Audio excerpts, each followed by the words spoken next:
Well, good morning, and welcome to Morning Gospel Fuel with Mr. G. It is Saturday, June 5th, the memorial of St. Boniface.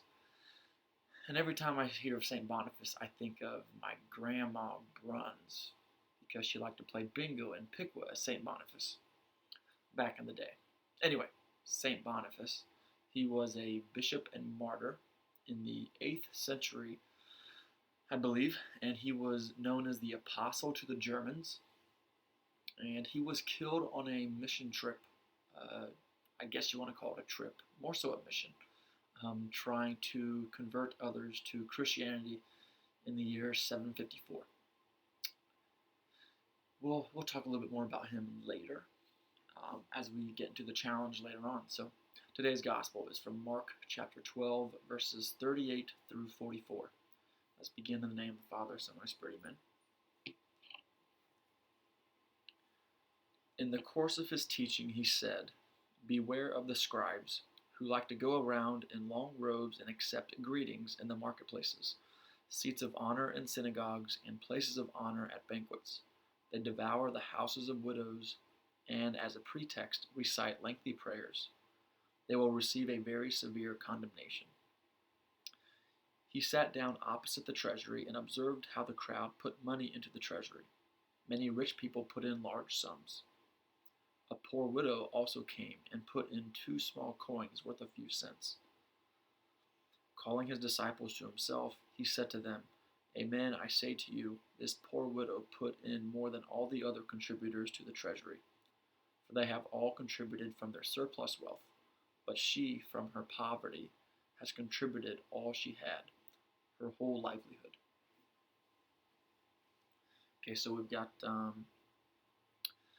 the denunciation of the scribes, where pretty much they're all show relative to their faith life, and they just seek faith to grow in popularity and to kind of be showy, um, and kind of and just they recite long, lengthy prayers, not really meaning much out of it, and it's all just look at me, look at me, look at me, and I know back whenever I lived in Piqua, actually, I went to chapel all the time, and I would pray super long, and thinking that was being beneficial, whenever it was actually,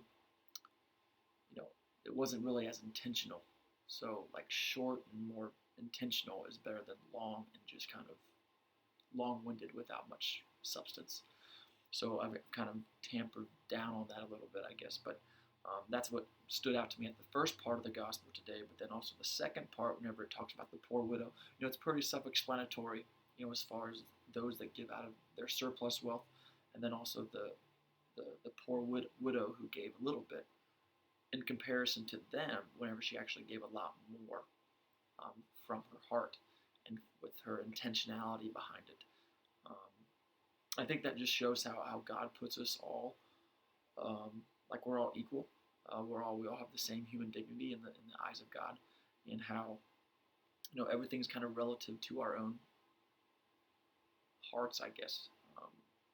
So the poor man and the rich man, the poor widow and the rich widow, whoever it is, we're all kind of on this level playing field, in the sense that we're all asked to give what we can, and to because the whole point is to grow closer to God and grow in our faith.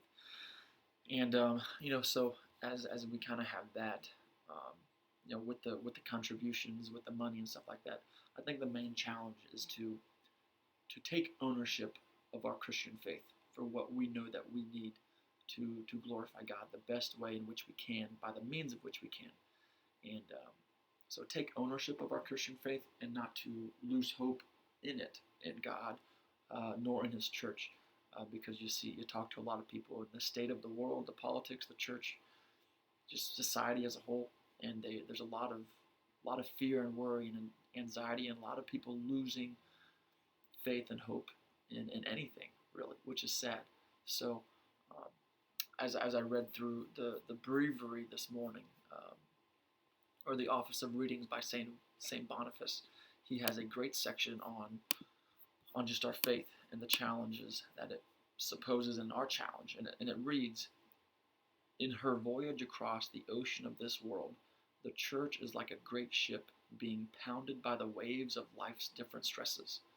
Our duty is not to abandon ship, but to keep her on her course. The ancient fathers showed us how we should carry out this duty. Clement, Cornelius, and many others in the city of Rome, Cyprian at Carthage, Athanasius at Alexandria. They all lived under emperors who were pagans. They all steered Christ's ship, or rather his most dear spouse, the church.